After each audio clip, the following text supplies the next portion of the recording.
La région Grand Est, terre d'itinérance, présente Sud Radio, la France à découvrir. Christophe Gicquel. Ah, chers amis IS et IES de Sud Radio, vert, c'est l'adjectif de couleur qui caractérise le mieux cet immense espace sur 9 départements bornés, rendez-vous compte, par les villes de Metz, Troyes, Mulhouse, Strasbourg, et grand comme 2 fois la Belgique. Nous partons donc à la découverte touristique de ce Grand Est, comme on dirait, du Grand Nord. Ici pourtant, ni manteau de neige permanent, ni banquise, mais au contraire, du relief, une nature foisonnante, des lacs, des rivières, des canaux, un patrimoine bâti séculaire. Ajoutez à cela une physionomie paysagère grandiose, aux caractéristiques sauvages et singulières, et aussi de la chaleur humaine, car on le sait aussi, sur ces terroirs aussi différents que l'Alsace, la Champagne, les Ardennes, la Lorraine, la Moselle ou le massif des Vosges, les habitants du Grand Est ont en commun cet amour pour leur terroir chevillé au corps et le désir de le partager.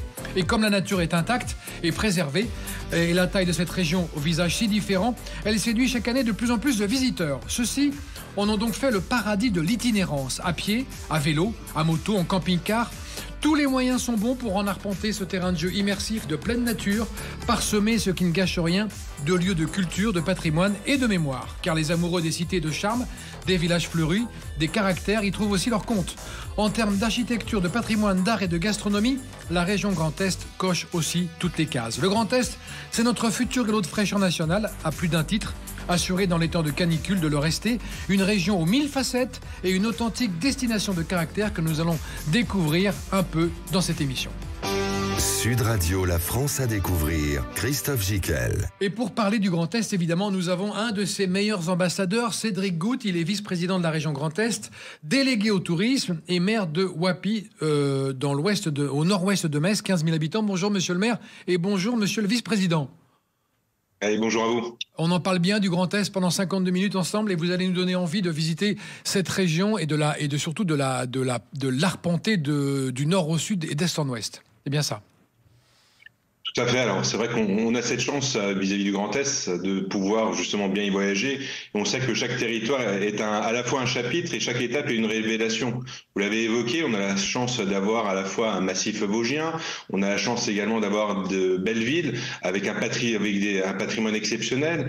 La chance également d'avoir des lieux où il y a de l'eau, où on peut également profiter du côté bien-être et thermalisme. Et bien sûr, on a tout ce qui est lié à l'itinérance, qui nous permet d'avoir à la fois des véloroutes, mais également d'avoir des GR, donc tout ce qui est lié à la randonnée, pour permettre à chacun d'y trouver à la fois ce qu'il souhaite, que ce soit seul, en famille, entre amis, et également une volonté de mettre le fluvial aussi à l'honneur depuis quelques années, parce que c'est vrai que l'eau, en plus avec le réchauffement climatique, est quelque chose de très important. Absolument. Et il est venu justement à pied depuis le massif des Vosges. C'est Paul Eby, guide accompagnateur en moyenne montagne et co-gérant d'Only Vosges, dans le Val d'Ajol, dans le 88. Bonjour Paul. Bonjour. Donc tout va bien. C'est vrai ce qu'il dit, Cédric Goutte. C'est une terre qu'on arpente, on peut se permettre de marcher à perte de vue. Oui, exactement. C'est vraiment j'ai même envie de dire le paradis des randonneurs, les Vosges. Pour arpenter, explorer ce massif. Puisqu'il y a 20 000 km de sentiers balisés. Énorme. C'est énorme. C'est énorme. Et on va en parler du massif des Jaunes. Alors, des Vosges, juste géographiquement, ça va d'où à où le massif des Vosges aujourd'hui ? Alors, on va dire que le massif des Vosges, il va commencer au sud, on va dire à peu près à la hauteur de Belfort. Belfort, oui. Et puis au nord, jusqu'au Luxembourg, quasiment. Et c'est pour nous, Parisiens, entre autres, mais aussi tous ceux qui sont en Ile-de-France, le massif le plus accessible depuis Paris. Oui, exactement. Depuis Paris, on a donc le TGV qui arrive à Remiremont et à Saint-Dié. D'accord. Et le plus haut sommet, c'est quoi ? Le Grand Ballon, 1424 mètres. Le Grand Ballon. Voilà. Alice Robinet, vous êtes avec nous aussi. Vous êtes gérante du gîte Grain d'Orge et Cornouiller à Bulson. Parlez-nous de cette petite commune de Bulson, Alice. Bonjour. Oui, alors Bulson, c'est un petit village qui est charmant, qui compte 130 habitants, qui est en plein cœur des Ardennes françaises, à 10 km de Sedan, et qui est un petit peu proche de tout. C'est-à-dire que toute l'offre touristique ardennaise est vraiment à portée de main. Du village de Bulson, que ce soit le patrimoine architectural, les sites touristiques naturels, les itinéraires verts, les voies vertes, les châteaux, avec celui de Sedan entre autres. Voilà, on est très très bien situé, on est idéalement situé Et c'est pour ça qu'on a souhaité installer un gîte dans notre village d'ailleurs. Vous avez bien fait. La région Grand Est, c'est vraiment une région aux 1000 facettes et aux 1000 offres touristiques, notamment sur le fluvial, parce qu'il y a des rivières et beaucoup de canaux. Et justement, il est avec nous, Alfred Carignan, président de l'entreprise Les Canalous, tourisme fluvial. Vous avez 2 bases dans le Grand Est, Alfred. Où sont-elles ? Alors, on en a une base principale qui est en Lorraine, à Languimbert, sur le canal des Houillères, et puis une autre à Waltenheim-sur-Zorn, sur le canal de la Marne-Rhin. Et donc, on propose des locations de bateaux sans permis. Il n'y a pas besoin du tout d'expérience. C'est du slow tourisme, et puis ça permet de découvrir le paysage d'une autre manière. Excellente idée de découvrir les régions du Grand Est par les canaux. Il y a combien de canaux possibles et envisageables ? Alors, c'est essentiellement sur les 2 canaux que je vous ai cités que se passe la navigation. On a surtout la chance dans cette région d'avoir un magnifique ouvrage qui est le plan incliné de Saint-Louis-Arteviller, qui est un ascenseur à bateau et qui était un prototype qui n'était pas fait pour durer, mais qui est toujours en fonction aujourd'hui et qui remplace une dizaine d'écluses. D'accord. Cédric Goutte, en préparant cette émission, vous nous avez parlé des signatures filières. Qu'est-ce que c'est que des signatures filières ? Expliquez à nos auditeurs ce que c'est et quelle est la politique de la région dans ce domaine du tourisme. Alors, les signatures filières sont tout simplement à la fois les axes qu'on souhaite à la fois développer, mais également soutenir financièrement. On l'a identifié à la fois par le biais du tourisme nature, donc tout ce qui est lié à des randonnées, à cette volonté de bien découvrir notre magnifique patrimoine, lié forcément, quand vous avez la Champagne d'un côté, l'Alsace de l'autre côté, le no-tourisme et forcément la gastronomie, qui est la 2e filière, notamment signature. La 3e, c'est le tourisme de mémoire. Vous avez Verdun avec le Centre mondial de la paix, l'Ossuaire de Daumont, également tout ce qui est lié au mémorial de Verdun et cette nécessité de pouvoir faire cette transmission de mémoire, ce devoir de mémoire qu'on doit à nos aïeux. Donc 4e filière, c'est le thermalisme et le bien-être. On a pu voir que tout ce qui était lié aux cures à un moment donné se transforme. On a cette volonté de transformer ce côté curiste, ce côté bien-être avec le thermalisme. On figure parmi les grandes régions, notamment identifiées dans le thermalisme, avec plusieurs lieux qui sont à la fois connus et reconnus. Quand on parle de Contrex civil, quand on parle de Vitel, bien sûr, il y a des marques qui sont attachées, mais il y a aussi, on va dire, le thermalisme qui est bel et bien présent sur ces différents sites. Et quand on est également sur le tourisme de patrimoine et culturel, quand vous avez des villes magnifiques que peuvent être à la fois Reims, Strasbourg, Colmar, cette nécessité également de revendiquer ce patrimoine pour ces grandes villes, mais également des beaux châteaux. Quand on parle du Haut-Königsbourg, forcément, on a également ce magnifique ouvrage qui est présent et qui permet également de pouvoir visiter un peu différemment les choses. Et on termine bien sûr avec l'itinérance. C'est réellement dans ce cadre-là qu'on souhaite mettre en place cette action, alors on appelle de slow tourisme, comme ça a pu être évoqué, cette volonté de vivre différemment. Ce qu'on voit notamment après cette période Covid, cette volonté d'avoir un tourisme qui est familial, de proximité, de partage, et de pouvoir à la fois passer de l'eau au vélo, à la marche, et de pouvoir vivre un tout petit peu différemment ce qu'on voit du tourisme un peu plus de grand nombre et éloigné. Donc on est réellement dans ce cas de figure où la région Grand Est, comme vous l'avez pu citer, qui est 2 fois la taille de la Belgique, la taille de la Croatie, donc on a largement de quoi découvrir et permettre à l'ensemble des différentes populations, que ce soit françaises ou également européennes, de pouvoir découvrir ce territoire. Et on le voit parce que 2024, vous imaginez, 87 millions de nuitées ont été identifiées sur la région Grand Est. Donc ça montre qu'on a le vent en poupe et qu'on continuera également à pouvoir accueillir au mieux les visiteurs et les touristes. Exactement. Paul Eby, vous êtes guide accompagnateur de moyenne montagne et co-gérant de l'Aune Vosges. Oui. Vous êtes d'accord avec Cédric Goutte, vous avez le vent en poupe dans les Vosges. Qu'est-ce que les clients viennent chercher chez vous ? Alors, je pense que ce que les clients peuvent venir chercher dans le massif des Vosges, ça a été dit juste avant, c'est déjà la proximité, parce qu'on est quand même très proche de Paris. J'ai mis pour venir ce matin moins de 3 heures. À pied ? À pied, non, en TGV, du coup, depuis Remiremont. Okay. Donc, c'est quand même assez extraordinaire. Donc, on est plutôt très proche. Et puis, ce sont des montagnes qui sont très naturelles, qui sont, c'est de la moyenne montagne avec des courbes très harmonieuses. Beaucoup de forêts, on a à peu près 60% du massif montagneux qui est forestier, beaucoup d'eau, donc beaucoup de rivières, de lacs, de la verdure. Donc paradis du marcheur, et du paradis randonneur. Du randonneur, oui. Alors qu'est-ce qu'on fait quand on va à haut niveau? On dit tiens, je veux un séjour de 3 jours, trouvez-moi un truc. Ouais, alors ça peut être ça. On peut très bien faire du clé en main sur une demande particulière. On peut répondre un peu à tout ce qui peut être demandé. Ou alors on a des produits qui existent, qui sont sur notre site, et des personnes peuvent partir avec nous sur ces produits qui existent. Alors quelle est l'adresse de votre site? Alors l'adresse de notre site c'est onlyvosges.fr. Tout simplement. Et on vient chercher des séjours. Comme seulement. Et si on n'est pas trop randonneur, on peut trouver forcément des petites randonnées sympas. Ouais, carrément. On n'est pas obligé de faire des dénivelés de 1000 mètres. Alors justement, c'est là que c'est hyper intéressant dans les Vosges, c'est qu'en fait on est sur de la moyenne montagne. C'est vraiment un terrain de jeu pour tout le monde, à la fois pour ceux qui veulent vraiment faire du très sportif, puisqu'on peut atteindre des dénivelés assez impressionnants sur la journée, un peu comme dans n'importe quelle montagne. Il y a par exemple des dénivelés qu'on peut très bien faire des randonnées avec beaucoup plus que 1000 mètres de dénivelé. Mais on peut aussi également faire des dénivelés, puisqu'on a des pentes douces et des pentes qui sont assez importantes. On peut aussi faire du plutôt facile et de l'accessible pour des gens qui seraient pas forcément professionnels de la randonnée. C'est à l'image de la région, en fait. Le tourisme est un petit peu à la carte. On trouve de tout dans le Grand Est. On peut satisfaire tous les désirs. L'offre est absolument immense. Alfred Carignan, président de l'entreprise Les Canalous, 17 bases en France, 2 en Alsace-Lorraine.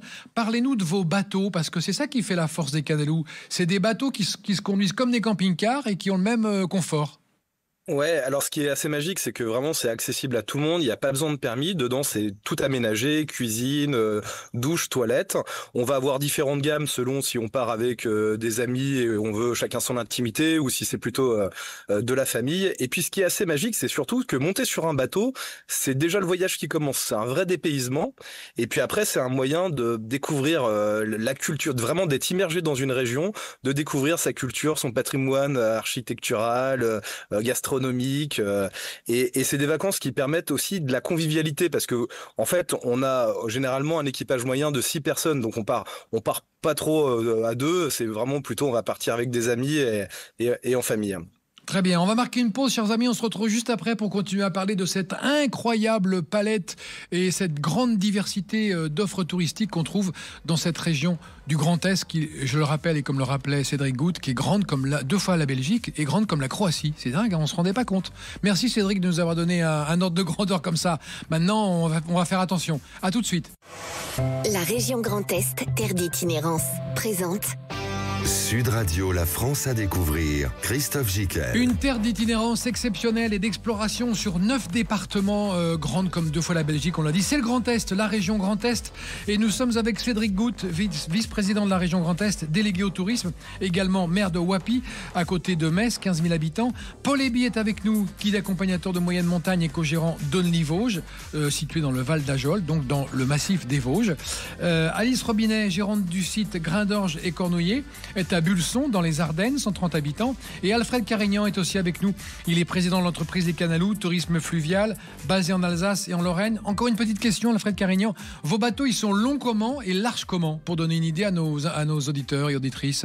Alors, les plus grands bateaux, c'est un maximum de 15 mètres. Hein, et on est tributaire du gabarit Fraissinet, donc sur la largeur, on est au maximum sur 4,50 mètres. Donc les plus petits, c'est de 7 mètres à 15 mètres. Donc pour ceux qui n'ont jamais fait de tourisme fluvial, on se croise sur des canaux.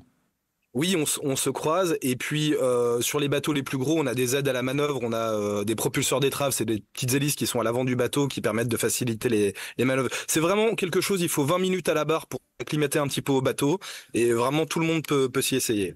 Cédric Goutte, est-ce que le tourisme fluvial, vous allez encourager le tourisme fluvial en aménageant des berges, en multipliant les relais, etc.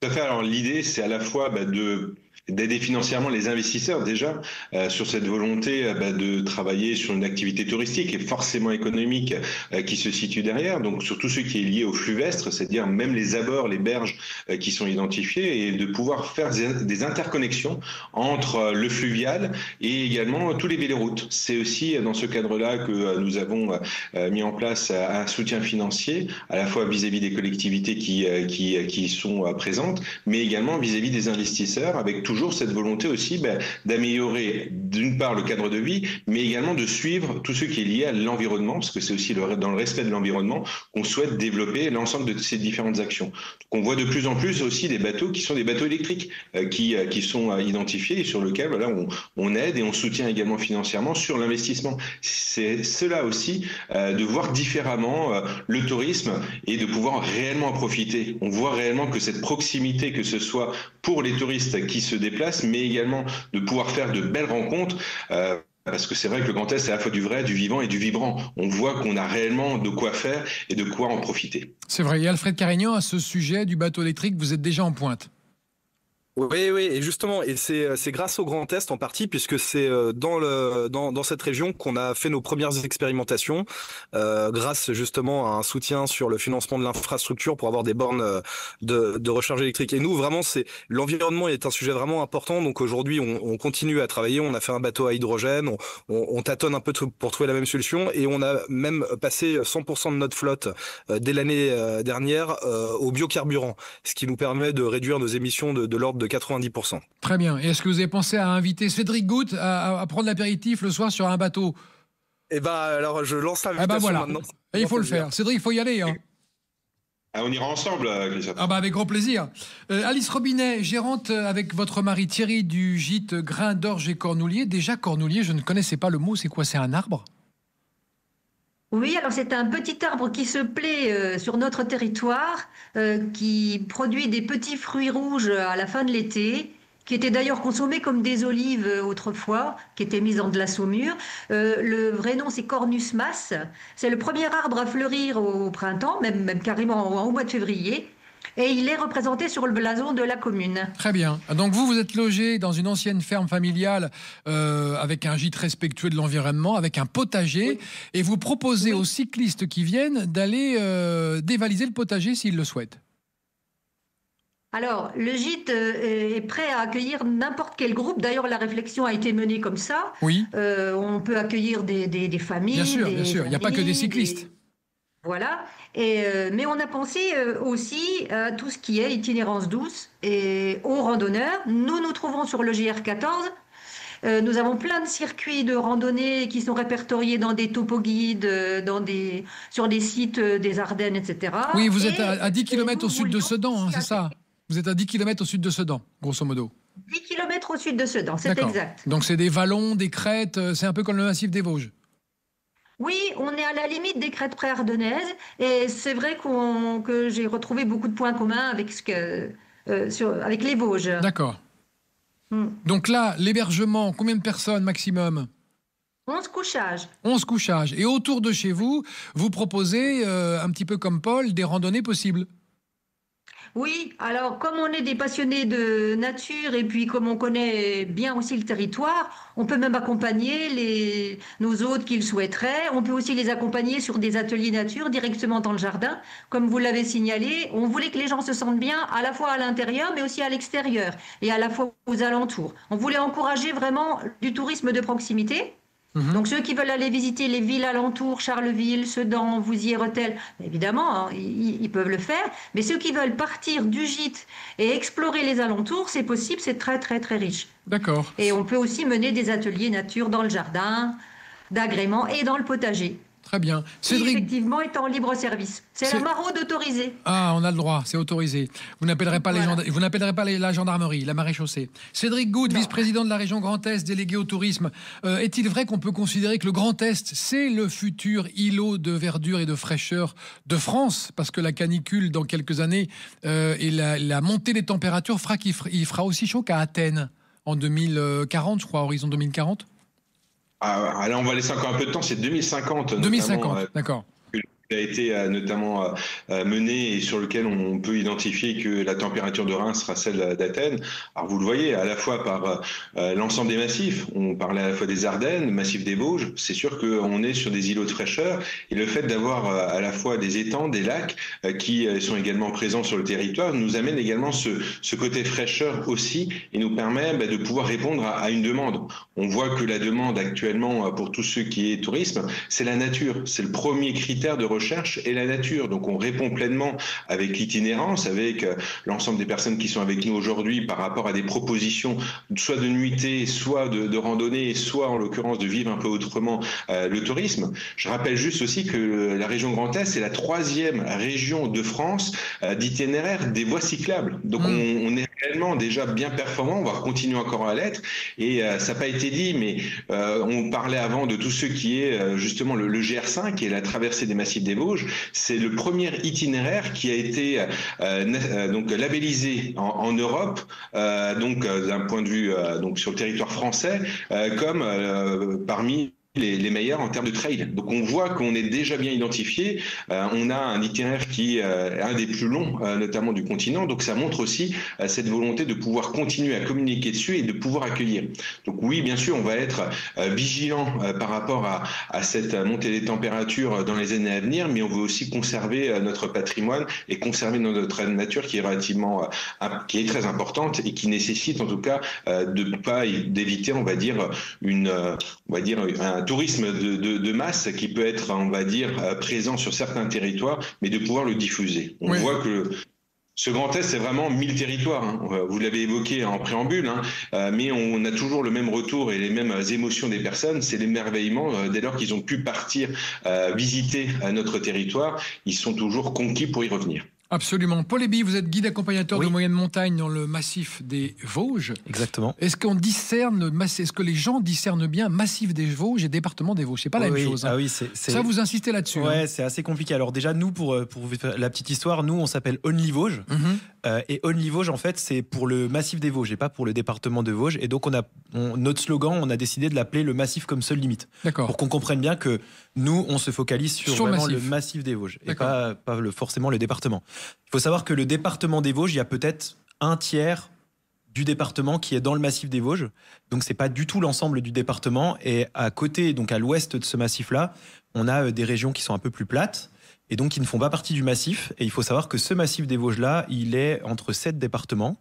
Et donc, c'est un territoire qui est dans le Grand Est et qui est assez grand, mais qui n'est pas du tout que sur le massif des Vosges. Puisqu'il y a aussi sur l'Alsace, sur la Franche-Comté, et puis Meurthe et Moselle. D'accord. Est-ce que le Tour des Ballons fait partie de vos circuits que vous Oui, vendez? exactement. Alors, c'est quoi le Tour des Ballons? Alors, le Tour des Ballons... Ça, c'est génial, ça. C'est plutôt cool, ouais. Le Tour des Ballons, en fait, c'est un circuit de 11 jours qui a été développé il y a un petit moment maintenant par un collègue qui s'appelle Laurent Caron. Et en fait, il a développé donc ce tour-là en le concevant par rapport aux hébergements qui existaient. Et du coup, l'idée, c'était plutôt que de faire une traversée qui permet de voir beaucoup de choses, mais qui est une traversée, de créer une boucle d'itinérance de plus de 10 jours, et donc qui passe par des villes, des villages, des lacs, des rivières, les crêtes vosgiennes, donc les plus hauts sommets, et donc qui permet en fait d'aller voir une grande diversité de paysages sur deux grosses parties qui sont les parties nord et la partie sud. Et on va de gîte en gîte? On va de gîte en gîte. Et on est accompagné toujours par un guide? Alors, il est possible de le faire... c'est mieux. On peut le faire encadrer par un guide, c'est très bien de le faire. Donc nous, parce qu'il explique tout, le gars. Voilà, c'est sympa de le faire avec un guide. Il a toutes les clés du paysage, la faune. Il est sympa en général. Ouais, j'espère. Non, oui, ça peut être avec un guide. En général, quand nous on l'organise, ce sera soit avec moi, soit avec des collègues. Mais on peut également le faire en ce qu'on appelle en liberté. C'est quelque chose qu'on peut aussi organiser avec l'agence, qui est en fait, on organise tout.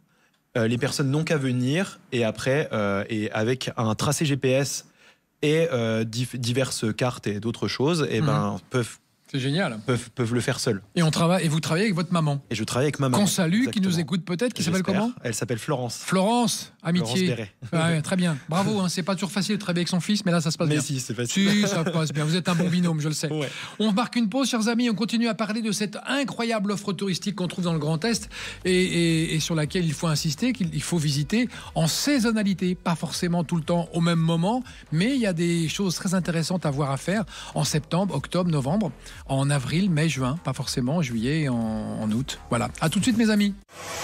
La région Grand Est, terre d'itinérance, présente Sud Radio, la France à découvrir. Christophe Giquel. Une terre de pleine nature, intense et préservée, c'est la région du Grand Est, avec ses lacs, ses canaux, ses rivières, ses endroits romantiques comme la Champagne, mais aussi ses endroits culturels, comme à Metz justement. Cédric Goutte, vice-président de la région Grand Est, délégué au tourisme. Est-ce que ça marche très très bien, le centre Pompidou de Metz? Vous allez me dire oui, c'est formidable, c'est une réussite, et je le sais que c'est vrai. C'est bien de l'entendre dire d'un Parisien, hein, mais avec grand plaisir. Alors c'est vrai qu'on est le centre Pompidou, le seul qui est ouvert actuellement en France, que celui de Paris est en travaux. Donc forcément, nous en sommes très fiers. Nous avons à la fois des belles expositions qui vont continuer à venir là pendant plusieurs mois. La prochaine, c'est jusqu'en février 2026. Hein, c'est sur les copistes. Là, elle est géniale, c'est beau. Voilà, vous avez toutes les infos. C'est vrai que nous, ça nous donne réellement un intérêt de faire découvrir également la ville de Metz par le biais notamment de cet attrait. Comme ça a pu être évoqué, que ce soit Metz ou Nancy, nous sommes à 80 minutes seulement de Paris par le biais du TGV. Donc ça permet réellement d'avoir des petites escapades, que ce soit sur un week-end ou sur des durées un tout petit peu plus longues lorsqu'il y a des ponts. Mais c'est vrai que pour tout ce qui est lié au tourisme, ça nous apporte réellement un intérêt. Et on voit que ce tourisme à la fois de patrimoine, mais également de culture, nous permet de pouvoir faire découvrir différemment ce territoire et cette région. Que ce soit aussi à Strasbourg, que ce soit également aussi, vous l'avez évoqué, à Reims. Alors à Reims, forcément, Épernay nous a la chance d'avoir aussi tout ce qui est lié à l'œnotourisme. Quand vous avez sur la région Grand Est plus de 916 km, notamment de routes de vin, que ce soit par la Champagne mais également l'Alsace, donc forcément nous avons cette chance. Bien sûr, l'abus d'alcool est dangereux pour la santé, mais de pouvoir en profiter et bien également pour tout le monde. Donc c'est vrai qu'on a, on va dire, cette chance-là de pouvoir découvrir un peu différemment et de voir à la fois durant cet été un festival qui s'appelle Constellation sur Metz, à la fois des Femmes et des Lumières qui peuvent être également identifiées donc à Verdun, de pouvoir également avoir la chance de voir des montgolfières donc sur Chamblay, avec cette volonté de pouvoir justement se laisser un peu transposer, de pouvoir voyager en voyant des montgolfières et divers types de montgolfières passer dans les airs, voir également, je parlais de la foire au vin aussi à Colmar, et on parlait avant de Charleville-Mézières. Ça montre aussi l'intérêt aussi du travail qui est mené par les élus locaux, le fameux cabaret vert qui fait venir de nombreux artistes et qui permet également à cette région de pouvoir être bien identifiée, avec cette volonté de pouvoir la découvrir différemment et pourquoi pas dans un beau gîte. Et est-il vrai que vous allez mettre Gims dans une montgolfière et qu'il va disparaître très très loin dans les hauteurs? Ça, c'est vous qui l'assumez. Je sais que Gims, notamment, sera présent sur la fin du mois de juillet, oui. Donc à Envol, qui est l'événement sur les montgolfières à Chamblay, donc en Meuse, et on aura la chance de pouvoir l'avoir en concert sur ce territoire. Bien sûr, non, c'est génial. C'est génial pour Metz, et puis Maître Gims, c'est un artiste formidable, je trouve, et en plus, dans ce contexte des montgolfières, c'est parfait. La formule est géniale. Alfred Carignan, président de l'entreprise Les Canalous, 17 bases en France, location de bateaux habitables sans permis entre 2 et 15 jours, on peut dire, maximum 15 jours. Après, vous m'avez dit, après, faut mieux acheter le bateau, hein. Ouais, non, au-delà de 6 semaines. 6 semaines. Il vaut mieux acheter le bateau. Et généralement, c'est une semaine, c'est le bon format. On peut essayer un week-end pour un peu découvrir, mais vraiment, ça passe vite. Une semaine, c'est bien, et 15 jours, c'est encore mieux. Enfin, il n'y a pas de limite. Est-ce qu'on s'amarre où on veut en bateau, partout sur les canaux, au bord des champs, partout? Ouais, je pense qu'on a la chance d'avoir un produit peut-être où on a encore le dernier vrai espace de liberté, puisque on peut s'amarrer partout dans la nature. Et souvent, je dis l'équipement le plus important sur le bateau, c'est les deux piquets en fonte et le maillet qui permettent de créer son poste d'amarrage à l'avant et à l'arrière. Et ça, c'est vraiment génial parce que du coup, on part, on se prend pas la tête, on trouve un endroit sympa, on peut s'arrêter, ça peut être le temps de midi pour pique-niquer ou pour passer la nuit. Et puis du coup, ça permet de se réveiller en pleine nature, des fois de faire des rencontres insolites avec des animaux. Enfin voilà, c'est un peu la magie de ce type de vacances. Et est-ce que c'est pas un peu le moyen idéal pour visiter parfois le cœur des villes ? Alors oui, c'est un moyen qui, en fait, c'est un voyage qui a l'avantage de pas avoir à défaire ses valises, puisqu'en fait on est en mouvement. Donc c'est génial pour visiter les villes, ou les petits villages, parce que on est aussi vraiment dans la nature. Mais effectivement, ça permet. Alors souvent on recommande de mettre des vélos. En plus sur les bateaux, ce qui permet d'aller un petit peu plus loin que sur les abords des canaux et d'avoir des visites un petit peu plus larges. Mais quand on choisit son séjour, est-ce qu'on doit choisir rivière ou canot? C'est l'un ou l'autre, ou on peut faire les deux? Alors ça dépend des régions. Sur le Grand Est, on est sur de la navigation plutôt sur les canaux. Uniquement canot, oui. Après, on peut aller sur le Rhin, mais là, il faut le permis. On n'est plus tout à fait dans le même produit, et c'est sur d'autres régions. Enfin, on doit avoir un petit peu des rivières aussi sur le sud du Grand Est, mais c'est principalement les canaux sur cette région. Très bien. Alice Robinet, pour celles et ceux qui nous écoutent à pied ou en vélo, qu'est-ce que vous nous conseillez autour de Bulson, qui est à 10 km au sud de Sedan, comme petit circuit à faire, pas trop compliqué, avec des enfants, par exemple? Alors, nous avons créé quelques petits circuits sur la demande de certains touristes qui voulaient marcher avec des tout petits, donc 2 ans, 3 ans. Ah oui. Donc ça commence à 2-3 km autour du village, ça fait des petites boucles.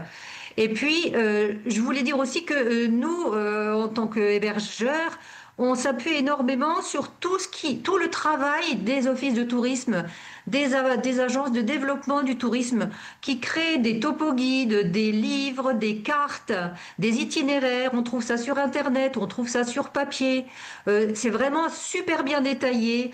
Il y a aussi des centres d'intérêt, c'est-à-dire c'est pas marcher pour marcher.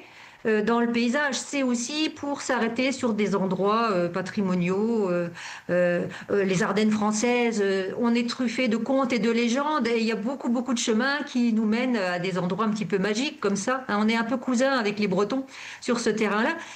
Au départ de Bulson, eh bien, par exemple, il y a un itinéraire qui est tout balisé au départ de la place du village et qui s'appelle Au pays des cognettes, du nom du fruit du cornouiller dont on a parlé tout à l'heure. D'accord. Il y a vraiment beaucoup de possibilités. À vélo, à pied, des boucles qui sont proposées. Vraiment, il y a un choix qui est très important. Et Paul Eby, vous êtes guide accompagnateur de moyenne montagne, je le rappelle, dans le massif des Vosges. Est-ce que vous invitez les randonneurs, les gens qui visitent, à une visite non seulement itinérante, mais active, à aller voir le petit sabotier, le petit artisan, d'aller un peu s'intéresser au patrimoine artisanal et aux gens de votre territoire? Oui, bien sûr. Alors, le territoire du massif des Vosges est très intéressant au niveau du patrimoine et de la culture. Parce que c'est ça qui est intéressant au tourisme, c'est d'être interactif. Exactement. Donc, forcément, on peut profiter de la nature et de l'exploration, mais on peut également profiter de ce qu'il y a sur place en termes de culture, de visite. Et donc, il y a plein de choses. Par exemple, on peut visiter une fabrique de bonbons des Vosges, qui est quand même assez connue en France.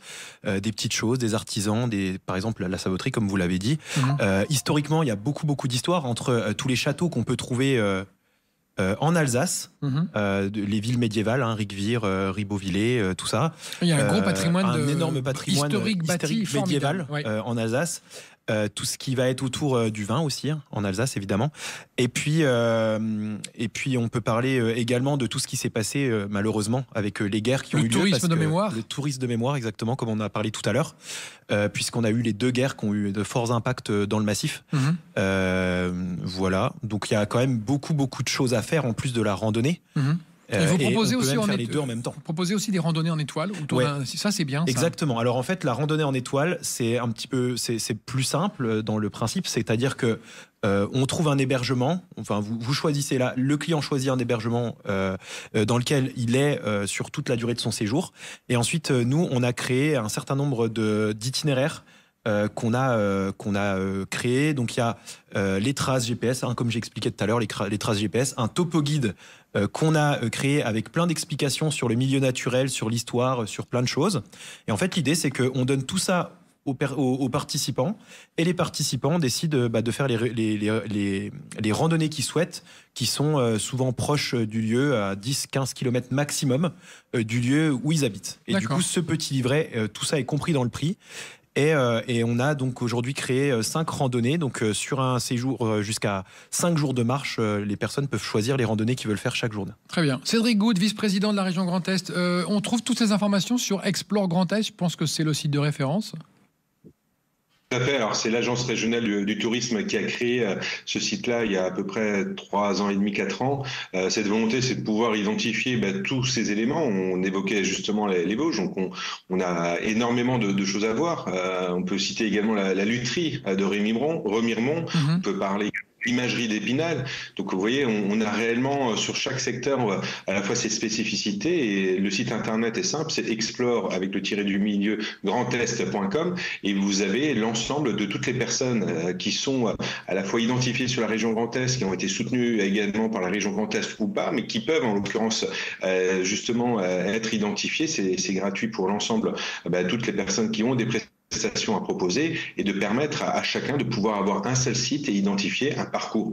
L'idée, c'est aussi de pouvoir les aider dans leur parcours, comme ça a pu être dit, c'est-à-dire que on est sur à la fois une volonté de randonnée, une volonté également d'allier patrimoine, mais également tout ce qui est lié au devoir de mémoire, et il y a une composition immédiatement qui est faite par ce site internet et qui permet de faire un véritable parcours et de pouvoir aider à la fois les touristes sur le choix des différents lieux et également sur la durée de leur voyage. Parfait. On va marquer une pause, et c'est vrai que je vous conseille, chers auditeurs et auditrices, d'aller jeter un œil sur ce site. Il est vraiment très bien fait, il donne une idée absolument géniale et générale de tout ce qu'on peut faire dans le Grand Est. On se retrouve juste après avec vous, Cédric Goutte, et vous allez nous expliquer pourquoi vous pensez que c'est bien, quand on est jeune, d'aller s'installer dans le Grand Est. À tout de suite. La région Grand Est, terre d'itinérance, présente Sud Radio, la France à découvrir. Christophe Gicquel. 9 départements, une région immense, le Grand Est, bordée par les villes aussi différentes que Metz, Troyes, Mulhouse, Strasbourg, Charleville-Mézières. On a parlé de Remiremont, le Val d'Ajol. On a parlé de noms aussi imprononçables en Alsace. Aidez-moi, Alfred. Qu'est-ce qu'il y a comme vos bases, comment elles s'appellent? On est à Waltenheim-sur-Zorn. Waltenheim-sur-Zorn, ça va encore. Mais c'est bien. Et nous sommes dans le Grand Est avec nos invités qui sont, je vous le rappelle, Cédric Goutte, qui est le vice-président de la région Grand Est, délégué au tourisme. Il est aussi maire, Cédric, de Wappy. Paul Eby est guide accompagnateur de moyenne montagne et co-gérant d'Only Vosges, donc évidemment sur le massif des Vosges. Il est basé au Val d'Ajol, petit village que je vous conseille d'aller voir aussi en pleine nature, très sympa. Alice Robinet est avec nous, gérante du gîte Grain d'Orge et Cornoulier à Bulson, 130 habitants dans les Ardennes. Et Alfred Carignan, c'est l'heureux président de l'entreprise Les Canalous. Depuis combien de temps ça existe, Les Canalous, Alfred ? Alors les Canalous, c'est une entreprise familiale qui a été créée par mon père et mon grand-père en 81, donc on a 44 ans cette année. Bravo, vous êtes spécialisé dans le tourisme fluvial, vous êtes basé en Alsace et en Lorraine, on trouve donc ces deux bases, on peut facilement louer des bateaux pour aller faire des tours, justement, jusque dans Strasbourg, on peut visiter la petite France avec les bateaux. Ouais, alors on va s'arrêter avant Strasbourg. Avant Strasbourg, d'accord. Et après aller visiter. C'est vraiment si vous n'avez pas des idées pour le cadeau de la fête des pères, c'est vraiment les vacances à offrir pour faire un moment en famille, c'est génial. C'est vrai, c'est du slow tourisme, ce qu'on appelle. Et puis surtout, il y a tout le confort à bord. Faut pas croire que non, c'est très très bien, c'est bien foutu à l'intérieur. Voilà, ce qui est génial, c'est que c'est dépaysant. Déjà, on est en voyage, rien que de mettre le pied sur le bateau, et puis après, c'est à la fois on va pouvoir traverser des paysages de nature, traverser des communes, et avec vraiment cette liberté de s'amarrer où on veut, de passer des moments en famille, de prendre le temps de profiter des choses, de regarder le paysage, parce qu'on est à 8 km/h sur les bateaux. Alors on peut avoir peur de s'ennuyer, mais finalement on est toujours dans l'action. On va passer des écluses, on va découvrir une culture qu'on connaît pas forcément et apprécier le paysage. D'accord. Cédric Goutte, vice-président de la région Grand Est, délégué au tourisme. Pourquoi vous pensez que des jeunes qui nous écoutent aujourd'hui seraient susceptibles et à même de venir s'installer dans le Grand Est? Qu'est-ce qui va les séduire? C'est vrai, on ne fait pas que visiter le Grand Est, on s'y attache et on s'y installe. C'est vrai. Et on le voit En plus, des personnes, alors venez voir par vous-même, Christophe, le Grand Est, je suis sûr que vous allez peut-être avoir un pied-à-terre après, parce qu'on identifie la proximité avec Paris, comme j'ai pu l'évoquer pour certaines grandes villes, à 80 minutes, qui nous permet réellement d'être déjà dans les périphéries parisiennes et l'Île-de-France, et de pouvoir avoir tout ce qu'on peut attendre, à la fois d'une vie, d'un cadre de vie plus apaisé, d'avoir la possibilité non pas que de partir en vacances, mais de pouvoir profiter tous les week-ends du territoire du Grand Est avec toutes les merveilles qu'on vient d'annoncer sur l'ensemble de cette région, et de permettre aussi de pouvoir y travailler soit à distance, soit par le biais également du transport. La région Grand Est travaille énormément aussi sur tout ce qui est lié aux mobilités, cette volonté en tout cas de se rendre plus près de tout, et de permettre également le développement de la ruralité. C'est aussi dans ce cadre-là que nous avons mis en place un plan ruralité pour justement permettre à l'ensemble des petits villages de pouvoir conserver également suffisamment de personnes, de pouvoir faire vivre également les écoles et tout ce qui est présent en termes de services. Et ça fonctionne. On le voit de plus en plus, des personnes venant de grandes villes parisiennes à venir notamment ici dans le territoire, et la démographie est positive, et c'est ce qui démontre aussi cet intérêt. On voit également que la population se rajeunit sur déjà tout ce qui est centre urbain, avec cette proximité certes avec le Luxembourg, avec l'Allemagne, avec la Belgique, qui nous permet aussi de pouvoir avoir des transfrontaliers qui sont identifiés sur le territoire et qui permettent de faire vivre l'ensemble des activités commerciales et également économiques qui sont présentes sur la région. Donc vraiment un plaisir, et on le voit de plus en plus. On parlait avant de slow tourisme, on parlait avant de proximité, on parlait de nature, et on voit que ce qui est demandé et recherché, c'est plus forcément des voyages longs, c'est une proximité réellement par rapport à la nature et également par rapport à la famille, et on a tous ces éléments-là dans la région, raison pour laquelle on s'y attache très fortement et on reste y vivre. C'est vrai que les jeunes, ce qui ressort dans toutes les études et enquêtes, c'est qu'ils souhaitent un cadre de vie apaisé et apaisant, verdoyant, et un coût de la vie moindre. Donc ça, on trouve tout ça, vous cochez toutes les cases dans le Grand Est, hein. Tout à fait. Alors on coche toutes les cases à la fois sur le bien vivre. On coche également les cases par rapport à l'employabilité, parce que on a tout de même beaucoup d'industries et également de possibilités de trouver de l'emploi. Et on a, ça a été évoqué avant, par le biais des différentes agences d'attractivité et économique, un soutien qui est mené pour toutes les personnes qui souhaitent installer leur entreprise pour justement faciliter la volonté de trouver de l'emploi pour le couple, et également de pouvoir faciliter également l'hébergement. Donc on est réellement dans ce cadre à être facilitateur sur l'installation, et surtout on va dire de démontrer que notre territoire est riche. On l'évoquait avant, on est à la fois sur des paysages qui changent presque tous les kilomètres, mais on est sûr que en tout cas l'accueil qu'on peut faire est toujours très bon. Paul Eby, guide accompagnateur de moyenne montagne. Si j'ai un peu d'argent, ou si je veux me faire plaisir un week-end, est-ce que je trouve de l'hébergement un peu haut de gamme dans les Vosges et dans le Grand Est en général? Oui, mais dans les Vosges. Oui, alors dans les Vosges, il existe. C'est pas que de la cabane avec un feu de bois. Il y a les deux. Alors, si vous êtes plutôt sportif et que vous souhaitez quelque chose d'efficace et un peu moins cher, vous avez de l'auberge, vous avez du refuge, etc. Mais si vous souhaitez quelque chose un peu plus haut de gamme, il existe évidemment des offres haut de gamme qui sont pas forcément, qui sont un peu plus facilement accessibles aussi en voiture. Et donc les Vosges, c'est aussi ça, c'est aussi avec du de spa, l'offre haut de gamme, avec du spa, massage, exactement, des croissants le matin. Tout à fait. Ça, on trouve ça. Les croissants, même peut-être pas que dans le haut de gamme, mais oui, tout à fait. Très bien. Juste une petite question encore pour vous, Cédric Goutte. Est-ce qu'il y a des métiers qui sont en tension un peu partout, comme en France, et que vous encouragez, comme on en a parlé dans l'hôtellerie, la restauration, par exemple? Tout à fait. Alors, c'est sûr qu'on est sur à la fois des besoins, que ce soit hôtellerie et restauration, qui est lié également après cette période difficile de Covid et qui a muté beaucoup de personnes à d'autres types d'emplois. Et cette volonté, justement, c'est de pouvoir les aider. Alors, on arrive à retrouver, par le biais également de nos lycées hôteliers, on a la chance d'avoir 7 lycées hôteliers sur la région Grand Est, qui permet, en l'occurrence, de pouvoir à la fois former nos jeunes, mais pour former nos jeunes, il faut aussi les intéresser intéresser, les attirer. Et on a eu la chance sur Metz d'accueillir les guides Michelin et qui permet également de créer des vocations et de donner l'envie aux jeunes de venir dans ce type de lycée pour justement faire leur formation. Et la preuve, c'est que ça fonctionne parce qu'on a sur l'ensemble de la région Grand Est, en tout et pour tout, 9000 inscrits en formation initiale par le biais des lycées, plus de 5700 lycéens qui sont notamment identifiés dans la vie scolaire et 3300 apprentis. Donc ça montre aussi qu'on a la possibilité de former. Et ça, c'est aussi notre intérêt.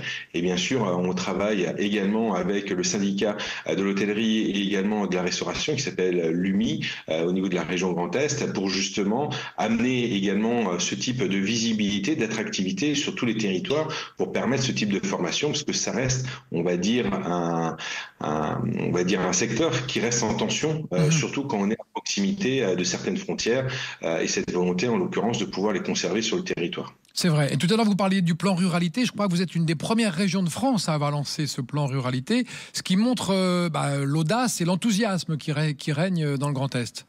On peut le dire comme ça. Tout à fait. Et ce plan ruralité, c'est déjà par le principe de la mobilité.